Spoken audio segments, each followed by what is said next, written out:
Paz do Senhor a todos, estamos de volta à nossa sala de aula virtual do curso Caminhando com Cristo da Missão Semente. Nós vamos dar continuidade ao vídeo anterior, onde nós abordamos o tema O que é tentação? Hoje nós vamos estar encerrando esta aula abordando os seguintes temas. Quais as fontes da tentação? Qual é o processo da tentação? Como eu posso vencer a tentação? Então vamos à aula? As fontes da tentação. A primeira fonte da tentação é a carne. Carne não se refere ao corpo, mas é o centro dos desejos pecaminosos. Romanos capítulo 13, versículo 14. Mas revistam-se do Senhor Jesus Cristo e não façam nada que venha satisfazer os desejos da carne. Leia também Gálatas capítulo 5, versículos 16 e 24. Digo, porém, o seguinte: vivam no Espírito e vocês jamais satisfarão os desejos da carne. Versículo 24. E os que são de Cristo, Jesus crucificaram a carne, com as suas paixões e os seus desejos. Dela, ou seja, da carne, vem o pecado e suas paixões. Romanos capítulo 7, versículo 5. Porque quando vivíamos segundo a carne, as paixões pecaminosas despertadas pela lei operavam em nossos membros, a fim de frutificarem para a morte. A segunda fonte da tentação é o mundo.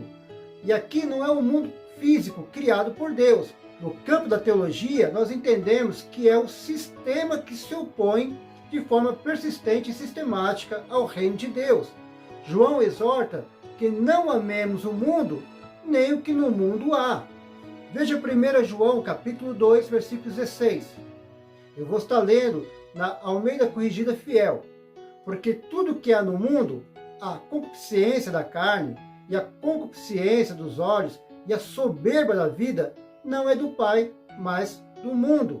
Na tradução NAA, Nova Almeida Atualizada, nós temos no lugar de concupiscências a palavra desejo. Porque tudo que há no mundo, primeiro, o desejo da carne, os desejos dos olhos e a soberba da vida, não procede do Pai, mas procede do mundo.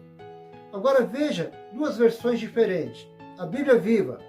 Porque todas essas coisas mundanas, estes maus desejos, a loucura pelo sexo, a ambição de comprar tudo que atrai vocês e o orgulho que resulta do prestígio, não provém de Deus, e sim do próprio mundo pecaminoso. A Bíblia, a mensagem, traz esse texto da seguinte forma: praticamente tudo o que acontece no mundo, o desejo de seguir o próprio caminho, de querer tudo para si e de parecer importante, não tem nada a ver com o Pai.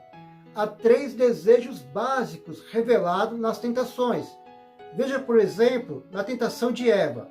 Eva encarou a árvore era boa para se comer, concupiscência da carne. Era agradável aos olhos, concupiscência dos olhos. E era agradável para dar entendimento, soberba da vida. Segundo a Bíblia, a palavra concupiscência não tem uma conotação má em si. Significa apenas um desejo forte. O problema está em deixá-la ditar os nossos atos, pois isso gera o pecado. Como nós vimos na aula anterior, nós temos que fazer separação entre tentação e provação. A provação, ela vem de Deus. Gênesis 22, 1. Depois dessas coisas, Deus pôs Abraão à prova. Ele disse: Abraão, e este lhe respondeu: eis-me aqui. A provação visa a fortalecer a pessoa. 1 Pedro, capítulo 1, versículos 6 e 7. Nisso vocês exultam, ainda que agora, por um pouco de tempo, devam ser entristecidos por todo tipo de provação. Assim acontece para que fique comprovado que a fé que vocês têm, muito mais valiosa do que o ouro que perece, mesmo que refinado pelo fogo, é genuína e resultará em louvor, glória e honra quando Jesus Cristo for revelado. A provação, ela busca desenvolver o melhor de nós. Salmo 40, versículo 1. Esperei com paciência pelo Senhor. Ele se inclinou para mim e me ouviu quando clamei por socorro. A provação, ela nos aproxima do padrão moral de Deus. Tiago, capítulo 1, versículo 4. Ora, a perseverança deve ter ação completa para que vocês sejam perfeitos e íntegros, sem que lhes falte nada. A provação prova a fé. 1 Pedro, capítulo 4, versículo 12 e 13. Amados, não estranhem o fogo que surge no meio de vocês, destinado a pô-los à prova, como se alguma coisa extraordinária estivesse acontecendo. Pelo contrário, alegre-se na medida em que são coparticipantes dos sofrimentos de Cristo, para que também, na revelação de sua glória, vocês se alegrem exultando. Já a tentação vem do diabo. 1 Pedro, capítulo 5, versículo 8 ao 10. Sejam sóbrios e vigilantes. O inimigo de vocês, o diabo, anda de redor como um leão que ruge procurando alguém para devorar. Resistam-lhe firmes na fé, certos de que os irmãos de vocês, espalhados pelo mundo, estão passando por sofrimentos iguais aos de vocês. E o Deus de toda graça, que em Cristo nos chamou à sua eterna glória, depois de vocês terem sofrido por um pouco, Ele mesmo irá aperfeiçoar, firmar, fortificar e fundamentar vocês. A tentação visa ao mal. Tiago, capítulo 1, versículo 13. Ninguém, ao ser tentado, diga, sou tentado por Deus, porque Deus não pode ser tentado pelo mal e Ele mesmo não tenta ninguém. A tentação busca desenvolver o pior de nós. Tiago, capítulo 1, versículo 14. Ao contrário, cada um é tentado pela sua própria cobiça, quando esta o atrai e seduz. A tentação nos afasta do padrão moral de Deus. Romanos capítulo 7, versículo 18. Porque eu sei que em mim, isto é, na minha carne, não habita bem nenhum, pois o querer, o bem está em mim, mas não o realizá-lo. E por fim, a tentação nos leva à perdição. 1 Timóteo capítulo 6, versículo 9. Mas os que querem ficar ricos caem em tentação, em armadilhas e em muitos desejos insensatos e nocivos, que levam as pessoas a se afundar na ruína e na perdição. Qual o processo da tentação? A tentação se constitui num processo com os seguintes passos. Primeiro passo, atração do desejo. Tiago, capítulo 1, versículo 14. Ao contrário, cada um é tentado pela sua própria cobiça, quando esta o atrai e seduz. Primeiro vem a atração, pelos sentidos, visão, 1 João 2,16, os desejos dos olhos, audição, 1 Coríntios 15,33, não se engane, as más companhias corrompem os bons costumes, também pelo olfato ou paladar. Provérbios capítulo 23, versículo 20, não ande com os que se encharcam de vinho, nem com os que se empanturram de carne, e pelo tato. Por isso o Senhor diz, saia no meio deles, e separe-se deles, não toque em coisa impura, e eu os receberei. Paulo faz uma citação de Isaías 52, 11. Fora, fora, saiam de lá, não toquem em coisa impura, saiam do meio dela, purifiquem-se vocês que levam os utensílios do Senhor. O segundo passo é o engodo, que significa isca ou chamariz. É a forma como Satanás usa para nos atrair e seduzir. A pessoa ela é atraída, seduzida e engodada pela própria consciência ou desejo carnal. Tiago, capítulo 1, versículo 14, a parte B. Quando esta o atrai e seduz. Atrair e seduzir são palavras usadas na caça e na pesca, que foram usadas por Tiago como metáfora. Terceiro passo é a concepção do desejo, que nasce na mente ou nos pensamentos. Marcos capítulo 7, versículo 21 ao 23. Porque de dentro do coração das pessoas é que procedem os maus pensamentos, as imoralidades sexuais, os furtos, os homicídios, os adultérios, a avareza, as maldades, o engano, a libertinagem, a inveja, a blasfêmia, o orgulho, a falta de juízo. Todos estes males vêm de dentro e contaminam a pessoa. A mente é o campo de batalha do cristão. É nela que o desejo é concebido. Algumas pessoas podem achar que não tem problema algum alimentar a mente com pensamentos pecaminosos, desde que não se transformem em ação. Mas veja o que Jesus disse lá em Mateus capítulo 5, versículo 28. Eu, porém, lhes digo, todo que olhar para uma mulher com intenção impura, já cometeu adultério com ela no seu coração. 1 João capítulo 3, versículo 15.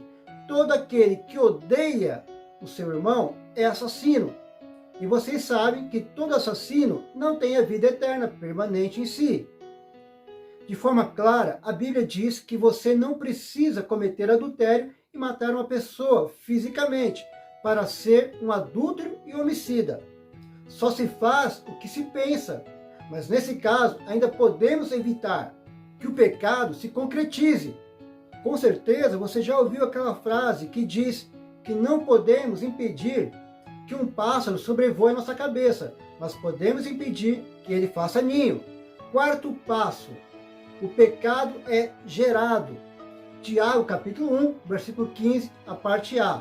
Então a cobiça, depois de haver concebido, dá à luz o pecado. O pecado, uma vez fecundado na mente, pode nascer a qualquer momento, se não for abortado. Quinto passo, a consumação do pecado. Tiago capítulo 1, versículo 15, a parte B. E o pecado, uma vez consumado, gera morte. A morte aqui é espiritual. Nesse ponto, só há solução se houver um arrependimento genuíno, ainda em vida. É extremamente importante entendermos e identificarmos esse terrível processo e abortarmos todo pensamento contrário à palavra de Deus. 2 Coríntios capítulo 10, versículo 5, a parte B, diz assim: elevamos cativo todo pensamento à obediência de Cristo. Como eu posso vencer a tentação? Vamos ver aqui alguns passos para se vencer a tentação. Primeiro, utilizando a palavra de Deus. Nosso Senhor Jesus, quando foi tentado, não deu ouvidos para o diabo. Jesus foi direto e certeiro. Não podemos ficar dialogando com o tentador. Esse foi o erro grave de Eva. Veja, Jesus, a cada insinuação do maligno, ele usava a arma do Espírito, que é a espada. Efésios capítulo 6, versículo 17, parte B, que é a palavra de Deus, dizendo, está escrito. O diabo, ele não respeita a sua posição ou sua formação acadêmica, a sua conta bancária, ele teme a palavra. Por isso é preciso ler a Bíblia, para usar a palavra na hora certa. Paulo disse a Timóteo que o obreiro deve manejar bem a palavra. Segundo passo para vencer a tentação é através da oração. Jesus nos mandou orar sem cessar, para não cairmos em tentação. Lucas capítulo 22, versículo 40. Chegando ao lugar escolhido, Jesus lhes disse, orem para que vocês não caiam em tentação. 1 Tessalonicenses capítulo 5, versículo 17, orai sem cessar. Infelizmente, vivemos um tempo onde a maioria dos crentes não oram, só recorrem à oração quando está quase tudo perdido. Quero fazer menção de Sansão novamente. Ele, em nenhum momento, se lembrou de orar enquanto brincava com a tentação.